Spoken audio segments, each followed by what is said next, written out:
हमारा कानून में आप सभी का बहुत बहुत स्वागत है। मेरे पहले वीडियो पे आप लोगों ने बहुत सारे पॉजिटिव कमेंट्स दिए। हम बात कर रहे थे पहले वीडियो में उपभोक्ताओं के अधिकार की। आप लोगों ने उसे फेसबुक पे शेयर किया, व्हाट्सएप पे शेयर किया। इसके लिए बहुत बहुत धन्यवाद। इस प्रोजेक्ट हमारा कानून के साथ मेरी मंशा यह है कि यह वीडियोस उन लोगों तक पहुँचें जिन्हें वाकई में इसकी आवश्यकता है। यदि आपके पास वकील को देने के लिए पैसे नहीं हैं, या यदि पैसे हैं भी, तो आप अपने वकील के पास जाने के पहले कानून के ऊपर एक ओवरव्यू, एक मोटा इसकी क्या सीमाएं हैं, क्या आपके अधिकार हैं, इन्हें यदि आप समझना चाहते हैं तो ये वीडियोस आपके बहुत काम के हैं। तो यदि आपको ये वीडियोस पसंद आए तो कृपया इसको अपने परिजनों से और दोस्तों के साथ व्हाट्सएप और फेसबुक जैसे सोशल मीडिया पे इसको शेयर करें। आज हम बात करेंगे रख रखाव के अधिकारों की, जिन्हें अक्सर महिलाओं के लिए मैं कहूँगी कि इसका बहुत ज़्यादा उपयोग होता है, लेकिन इसके बाद भी कई महिलाओं को अपने इस अधिकार के बारे में पता नहीं होता।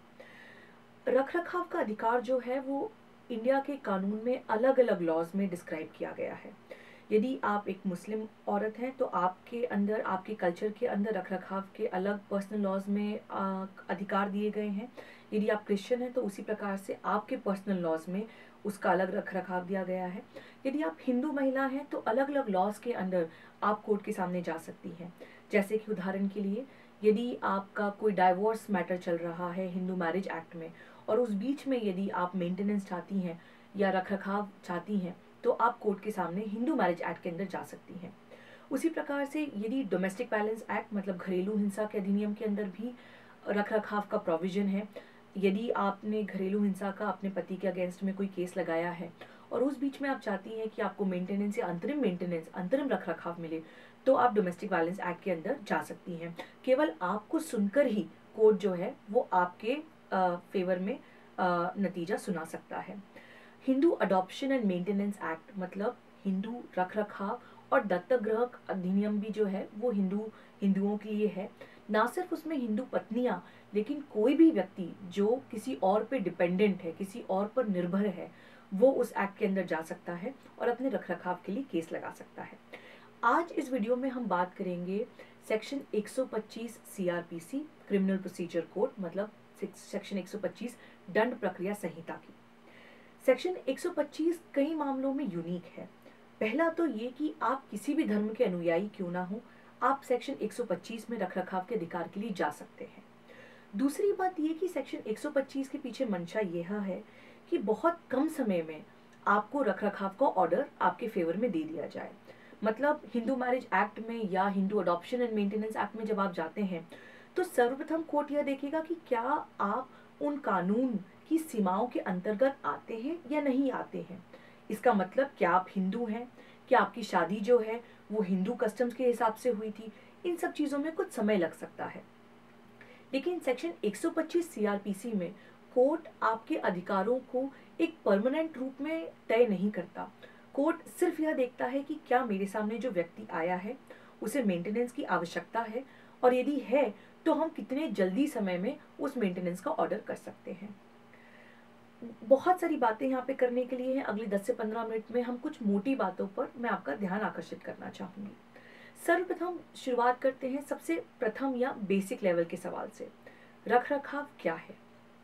रख रखाव यानी आपके पेट भरने के लिए, या आपके बच्चों को बेसिक एजुकेशन प्रोवाइड करने के लिए, या आपकी बेटी जो है यदि उसकी शादी का आपको खर्चा चाहिए, या आपकी बच्चे या आप या आपके माँ बाप कोई बीमारी से ग्रस्त हैं और आपके मेडिकल एक्सपेंसेस के लिए आपको पैसा चाहिए, तो आप रख रखाव का केस फाइल कर सकते हैं। सेक्शन 125 सीआरपीसी पे बात करते हैं। मेरी कोशिश यह है कि आपको लीगल प्रोविजंस में ना उलझाया जाए, लेकिन सेक्शन 125 की जो कुछ मेन प्रेमाइसेस हैं, जो मेन एसेंशियल पॉइंट्स हैं, मुख्य कुछ बिंदु जो हैं, उन पे आपका ध्यान चाहूँगी। सेक्शन 125 सीआरपीसी कहता है कि कोई भी व्यक्ति जिसके पास साधन है, ठीक है, यह सर्वप्रथम मुख्यतः बात है कि यदि आप पति के अगेंस्ट में केस लगा रही हैं तो ये कोर्ट को प्रूव करना पड़ेगा कि पति के पास जो है वो रख रखाव का पैसा देने के लिए पैसा है, या प्रॉपर्टी है, जायदाद है, उसके पास मीन्स हैं, तरीके हैं कि वो आपको रख रखाव दे सके। तो कोई भी व्यक्ति जिसके पास पैसा है या जायदाद है, और वो अपने माँ बाप, अपने बच्चों या अपनी पत्नी को निग्लेक्ट करता है या उनका रखरखाव के लिए पैसे नहीं देता है, तो इस सेक्शन के अंदर केस लाया जा सकता है।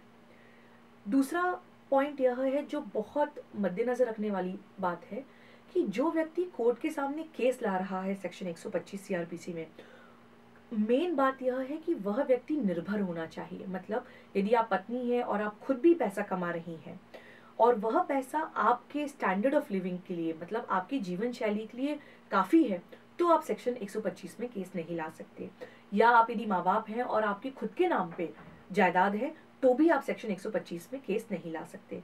तो आपको कोर्ट को ये दिखाना पड़ेगा कि कैसे आपके पास पैसा नहीं है, आप निर्भर हैं, और इसलिए आपको रखरखाव का पैसा पति के थ्रू या बेटे के थ्रू मिलना चाहिए। तीसरी बात, अब इस पे हम सवाल करते हैं कि कौन जो है वो सेक्शन 125 में केस ला सकता है। 3 कैटेगरीज जो हैं वो सबसे इम्पोर्टेंट हैं। माँ बाप अपने बेटे के अगेंस्ट में मेंटेनेंस के लिए मैटर ला सकते हैं। दूसरा, पत्नी जो है वो अपने पति के अगेंस्ट में मैटर ला सकती है। यहाँ पे इम्पॉर्टेंट बात यह है कि यदि पति पत्नी का डिवोर्स हो गया है लेकिन पत्नी ने दूसरी शादी नहीं करी है, तो भी divorced wife is also eligible under this act. मतलब यदि आप डिवोर्स्ड पत्नी हैं तो भी आप सेक्शन 125 सीआरपीसी में रखरखाव के लिए केस ला सकती हैं। और तीसरा बात करते हैं बच्चों की। बच्चों में सेक्शन 2 अलग अलग कैटेगरीज में डिवीजन करता है। यदि आपके बच्चे 18 साल से कम उम्र के हैं, चाहे वो लेजिटिमेट हों, मतलब वैध मैरिज से बच्चे हुए हों या शादी के बाहर बच्चे हुए हों, उन दोनों प्रकार के बच्चों के रखरखाव के लिए आप मेंटेनेंस सेक्शन 125 के अंदर केस लगा सकते हैं। यदि आपके बच्चे, चाहे वो शादी से पैदा हुए हों या शादी के बाहर पैदा हुए हों, लेजिटिमेट या इलेजिटिमेट हों, वो बच्चे यदि 18 साल से ऊपर की उम्र के हों, तब कोर्ट यह देखता है कि क्या वो बच्चे अपने आप को मेंटेन करने के लिए उनके पास तरीका नहीं है। और कोर्ट यह देखेगा, यदि 18 साल से बड़ा आपका बेटा है लेकिन वो काम नहीं कर रहा है, तो रखरखाव का केस लाना या उसमें जीतना जो है वो काफ़ी मुश्किल हो जाता है। लेकिन यदि 18 साल से ऊपर के बच्चों में कोई भी मानसिक या शारीरिक बीमारी है जिसके कारण वह काम नहीं कर पा रहे हैं, तो कोर्ट इस सेक्शन के अंदर आपको रखरखाव के लिए ऑर्डर कर सकता है। एक इम्पॉर्टेंट बात यह है कि जो बच्चियों की शादी हो चुकी है, यदि वह 18 साल से कम है, 18 साल से कम उनकी उम्र है, उनकी शादी हो चुकी है, तो वो भी अपने पिता के अगेंस्ट में इस केस के अंदर रखरखाव के लिए केस ला सकती हैं। लेकिन 18 साल से ऊपर की बच्चियों के लिए जिनकी शादी हो चुकी है, वह इस सेक्शन के अंदर केस नहीं ला सकती।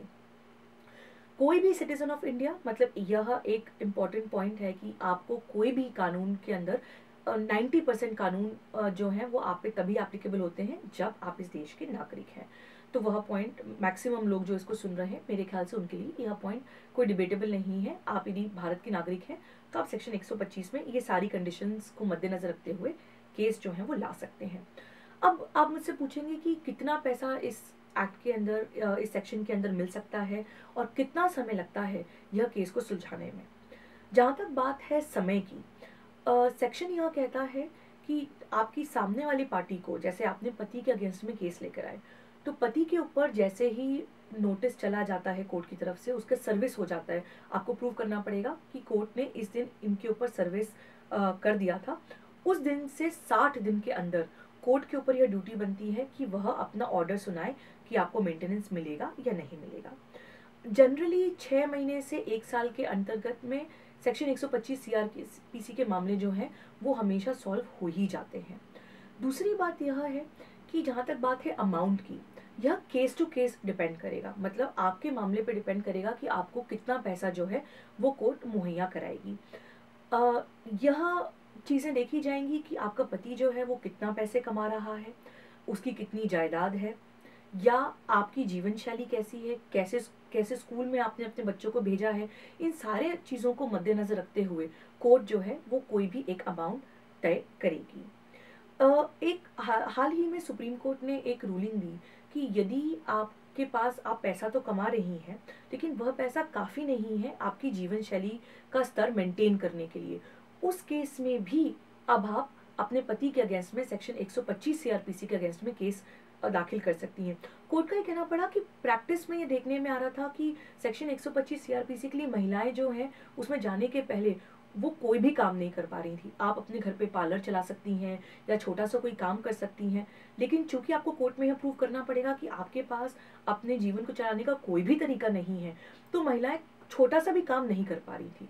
लेकिन अब कोर्ट ने, सुप्रीम कोर्ट ने यहाँ कहा है, मध्य प्रदेश के हाई कोर्ट की रूलिंग थी जिसको सुप्रीम कोर्ट ने कंफर्म किया, और सुप्रीम कोर्ट ने कहा कि यदि आप 1,000 रुपये कमा रही हैं लेकिन आपकी जीवन शैली, आपकी शादी के समय, शादी के दौरान 10,000 रुपये आपका महीना का खर्चा था, तो बाकी 9,000 के लिए आप 125 सीआरपीसी में अपने पति के अगेंस्ट में केस फाइल कर सकती हैं। दो बातें इसमें और आपका ध्यान इस पर आकर्षित करना चाहूँगी। जैसे ही कोर्ट इसमें आपके फेवर में ऑर्डर करता है, कोर्ट या तो यह कह सकता है कि ऑर्डर के दिनांक से सामने वाले व्यक्ति को मेंटेनेंस आपको हर महीना देना है, जो भी अमाउंट निर्धारित किया गया है उतने अमाउंट का मेंटेनेंस आपको देना है। कुछ स्पेशल सर्कमस्टांसेस में, कुछ विशेष परिस्थितियों में कोर्ट यह भी कह सकता है कि जिस तारीख से आपने एप्लीकेशन कोर्ट के सामने लगाई थी, केस आपने कोर्ट के सामने लगाया था, उस तारीख से कैलकुलेट करके हर महीने के हिसाब से आपके पति को या आपके बेटे को आपको देना पड़ेगा। यदि इस प्रकार से कोर्ट ऑर्डर करता है कि जिस तारीख से हमारे सामने मामला आया है उस समय से सामने वाली पार्टी को मेंटेनेंस देना है, तो कोर्ट को ये मेंशन करना पड़ेगा कि क्यों इस केस में उस प्रकार की विशेष परिस्थितियां हैं। दूसरी बात, और मेरे ख्याल से ये one of the important point है, इस पे ध्यान आपका आकर्षित करना चाहूँगी। देखिए, कोर्ट जो है वो सबूत मांगता है, ठीक है। यदि आप अपने पति से अलग रहने वाली हैं या आपको लग रहा है कि आप साथ में नहीं रह पा रहे हैं और आपके दिमाग में यह बिंदु है कि बाद में आपको रख रखाव के लिए 125 सीआरपीसी के अंडर में केस लगाना पड़ेगा, तो कोई भी ऐसा कागज जो यह साबित कोर्ट के सामने कर पाए कि आपके पति की महीने के हिसाब से क्या सैलरी है या कितनी उसके पास प्रॉपर्टी है या उसके बैंक स्टेटमेंट की, उसकी कॉपी आप अपने पास ज़रूर रखिए। क्योंकि अक्सर देखने में यह आता है कि केस तो लग जाता है 125 में, लेकिन कोर्ट यह डिसाइड नहीं कर पाता, कोर्ट के सामने काफ़ी सबूत नहीं हो पाता कि सामने वाला जो व्यक्ति है उसकी कितनी आय है या वह अपने बिजनेस से कितना पैसा कमा रहा है। तो कोई भी ऐसा कागज़ जो कोर्ट के सामने यह बात सबूत करने में मदद करे, उस कागज़ की कॉपी आप अपने पास संभाल के रखिएगा। इस वीडियो के साथ मेरी आशा है कि सेक्शन 125 के ऊपर एक ओवरव्यू जो है वो आपके समझ में आया होगा। मेंटेनेंस पे हम आने वाले आगे वीडियो में भी बात करेंगे, अलग अलग जब हम बात करेंगे हिंदू मैरिज एक्ट की या स्पेशल मैरिज एक्ट की, तो उसके अंतर्गत आप कैसे मेंटेनेंस मांग सकते हैं उस पर हम बात करेंगे। लेकिन आज मेरी ये कोशिश थी कि सेक्शन 125 सीआरपीसी जो है वो बहुत कम समय में किसी भी धर्म के अनुयायी को मेंटेनेंस के लिए पैसा मुहैया कराने का एक बहुत ही स्ट्रॉन्ग टूल है। इसका आप यूज़ करें, और इस पे यदि आपके कोई भी सवाल हैं तो आप कमेंट बॉक्स में छोड़ सकते हैं, मैं कोशिश करूँगी उनको आंसर करने की। यदि आपको ये वीडियो पसंद आया हो या आप किसी ऐसे व्यक्ति को, महिला को या माँ बाप को, बच्चों को जानते हो जिन्हें सेक्शन 125 में अपने अधिकारों को जानने की आवश्यकता हो, तो कृपया ये वीडियो उन तक पहुँचाएँ, इसे शेयर करें। बहुत बहुत धन्यवाद। हम फिर मिलेंगे अगले हफ्ते एक नए कानून के साथ। जय हिंद, जय भारत।